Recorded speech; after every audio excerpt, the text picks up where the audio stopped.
But where did all the overtly political LGBTQ++ ideology aimed at young people in particular actually stem from? From the gay community itself? From the school kids? From the marginalised and oppressed? Nope, it came from the World Economic Forum, according to the World Economic Forum. Today, I'm really proud to sit on WEF's Power of Media Task Force, and GLAAD is a very proud partner of the Partnership for Global LGBTQI Equality, which is also known as PGLE.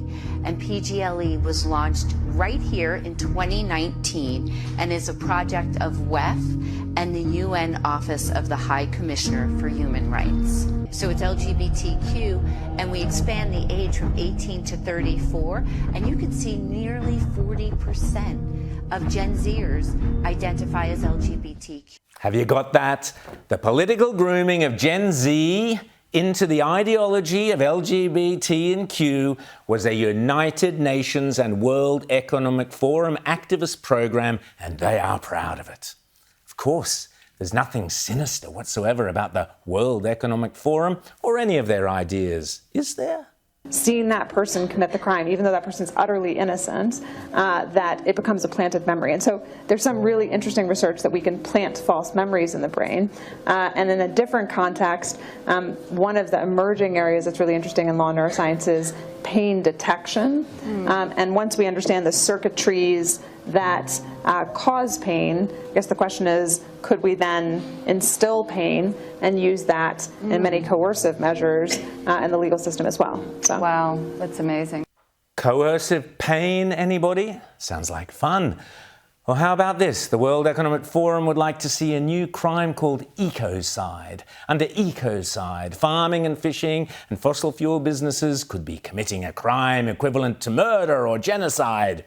That sounds perfectly reasonable and not completely bonkers at all. And that, I mean, if you're campaigning for human rights, at least you know mass murder, torture, all of these things are serious crimes. But there's no equivalent in the environmental space. And so, unlike an international crime like genocide that involves a specific intent, with ecocide, what we see is actually what people are trying to do, what businesses are trying to do, is make money, is farm, is fish, is do all of these things that are producing energy and so on.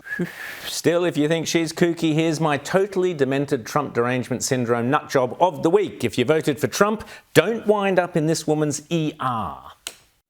I just thought of a way to combine my MAGA hating and my work in the ER. MAGA supporters are like people who hold on to fireworks too long. You love it until it hurts you. It was a year ago this week, of course, that thanks to the hand of God, Donald Trump avoided being assassinated. We were on air on Outsiders as it happened, and I immediately called it an assassination attempt.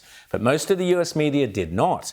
Even as he came within millimetres of death, the mainstream media couldn't hide their Trump derangement syndrome and ran disgusting headlines like this: Secret Service rushes Trump off stage after he falls at a rally. Or this: Trump whisked off stage after loud noises rang through the crowd.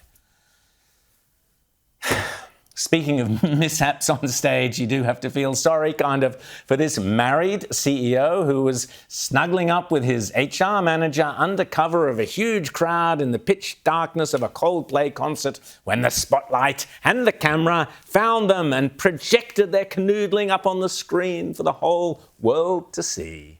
Oh, look at these two. All right, come on. You're okay? Oh, what? Either they're having an affair or they're just very shy. Yes, an illicit office romance. What would HR say? Oh, hang on, she is HR. Yes, it truly is a world gone mad.